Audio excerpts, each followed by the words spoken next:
Hello everyone, welcome to my channel.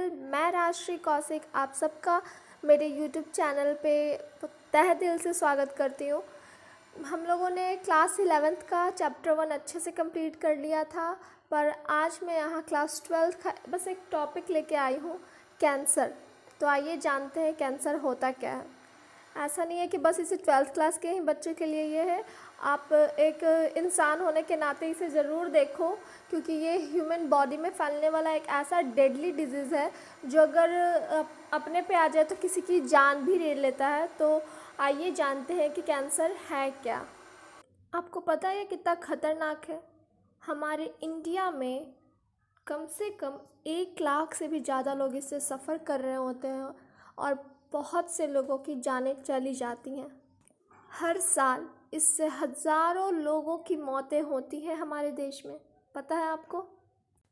आपको शायद पता नहीं हो, पर इसका ट्रीटमेंट बहुत ही कम इलाकों में है जहाँ पे बायोलॉजी के रिसर्चेज चल रहे होते हैं। तो आइए जानते हैं ये कैंसर होता कैसे है। पर उससे पहले मैं आप लोगों को कुछ दिखाना चाहती हूँ, गौर से देखिएगा उसे।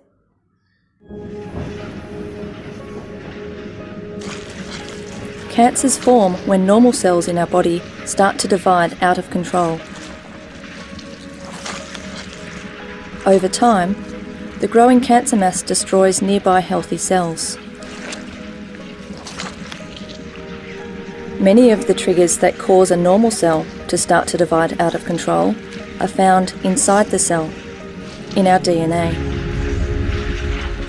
तो देखा आपने, इस छोटे से एनिमेशन ने हमें कितना कुछ बता दिया। आइए इसके बारे में बहुत ही अच्छे से जानते हैं। यूँ तो हमारे नॉर्मल सेल्स 1 से 2, 2 से 4 होके बढ़ते हैं, बट ये कैंसर का ट्यूमर सेल 2 से डायरेक्ट 8 होता है। जैसे कि आप इस एनिमेशन में देख पा रहे होंगे कि छोटे से पॉइंट से 2 सेल बना, फिर उसने दूसरे को अफेक्ट किया, फिर वो भी जनरेट करके धीरे धीरे यही एक बड़ा ट्यूमर का रूप ले लेता है। इसी को हम कैंसर कहते हैं। कैंसर के 2 टाइप होते हैं, benign and malignant. Benign starting stage का ट्यूमर होता है, इसलिए वो उतना खतरनाक नहीं होता, लेकिन मैलिग्नेंट फैलते फैलते इतना ज़्यादा हो जाता है कि वो एक खतरनाक ट्यूमर का रूप ले ले। जब कैंसर 1 से 2 होता है, फिर जैसे जैसे वो बड़ा होकर ट्यूमर का रूप लेता है, उसे हम मेटास्टेसिस कहते हैं। कैंसर होने के बहुत से कारण होते हैं, उनको हम कैंसरोजेंस कहते हैं, जो हमें कैंसर करने में मदद करते हैं। जैसे कि सूरज से निकली हुई यूवी लाइट्स, एक्सरे लाइट और अल्कोहल का कंजम्पशन और सिगरेट की स्मोकिंग, ये 2 सबसे बड़े कारण हैं लंग्स कैंसर होने के। एक्सरे लाइट और यूवी लाइट से हमारे डीएनए में जीन म्यूटेशन होने का सबसे बड़ा खतरा होता है। कुछ ऐसे वायरसेस भी होते हैं जो कैंसर काउज करते हैं, उनको हम ऑन्कोजेनिक वायरसेस कहते हैं। तो आइए जानते हैं कैंसर के वो 4 खतरनाक स्टेजेस के बारे में, जिसमें से पहला है अर्ली स्टेज। इसमें कैंसर का ट्यूमर बहुत ही छोटे साइज में होता है। देन हमारे पास दूसरा स्टेज है लोकलाइज्ड स्टेज। इसमें वो ट्यूमर थोड़ा बड़ा होता है और धीरे धीरे करके हमारे टिश्यू और लिम्फ के वेसल्स में जाने लगता है। और थर्ड स्टेज रीजनल स्टेज होता है, जिसमें वो ट्यूमर और बाकी के हिस्सों में धीरे धीरे अपने नंबर को इंक्रीज करने लगता है। और चौथा स्टेज है डिस्टेंट स्प्रेड। इसमें वो एक ऑर्गन से लेकर दूसरे ऑर्गन में भी फैल जाता है, जो कि सबसे खतरनाक है। तब तक आपको पता चलेगा कि आपका लंग का ट्यूमर किडनी में पहुंच चुका है। और अब हम आगे बढ़ेंगे कैंसर के ट्रीटमेंट की तरफ। तो कैंसर का ट्रीटमेंट सर्जरी, रेडिएशन थेरेपी और इम्यूनोथेरेपी से होता है।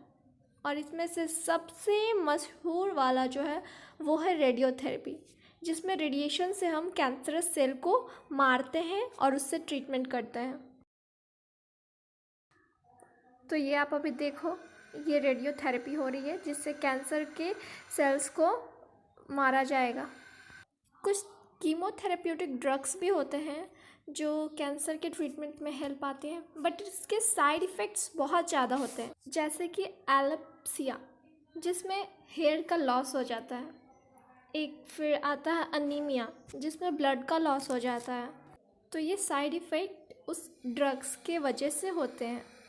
कुछ पेशेंट में ट्यूमर के सेल्स पकड़े नहीं जाते तो उन्हें अल्फ़ा इंटरफेरॉन दिया जाता है ताकि उनके इम्यून सिस्टम में जो चेंजेज आ रहे हैं, जो डिस्ट्रॉय हो रहा है, वो मेंटेन रहे, मतलब वो अच्छे से काम कर रहे वापस से।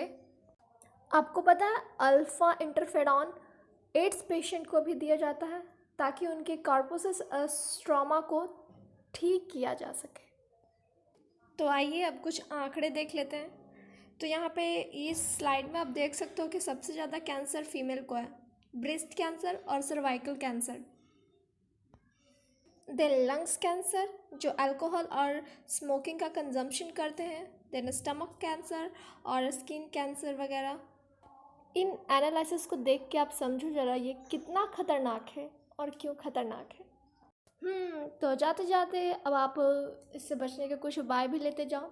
तो यहाँ पे दिखा रहा है, आप भी इसको अच्छे से पढ़ो। पहले खाना खाओ बट जिसमें ग्रेन से ज़्यादा फ्रूट्स और वेजिटेबल्स अवेलेबल हों। पैकिंग फूड को अवॉइड करो, ज़्यादा चीनी कम ही खाओ। कहने का मतलब है सॉफ्ट ड्रिंक्स कम पियो। मीट लेवल अनुसार खाओ, मतलब ज़्यादा नहीं कम भी नहीं, क्योंकि उसमें विटामिन B12 भी होते हैं जो कि बेस्ट सोर्स ऑफ एनर्जी है। आप अपने हेल्दी वेट का मेजरमेंट हमेशा करते रहो। पैक्ड फूड नहीं खाओ तो अच्छा। और सबसे इम्पॉर्टेंट, अल्कोहल का कंजम्पशन और स्मोकिंग का कंजम्पशन कम करो और बंद करो। अगर ये 7 रूल्स आप अपनाते हो, कैंसर तो क्या कोई बीमारी नहीं आपको होगी।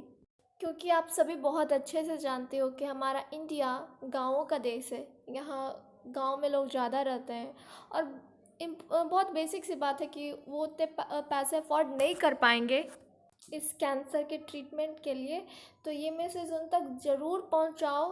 कहने का मतलब है इसको जितना हो सके उतना शेयर करो ताकि लोगों को अवेयरनेस जगे कैंसर के बारे में। और जाते जाते मेरे चैनल को लाइक, शेयर और सब्सक्राइब ज़रूर करना। तब तक के लिए बाय, थैंक यू। यूँ ही हंसते रहिए, मुस्कुराते रहिए और हेल्दी रहिए। बाय।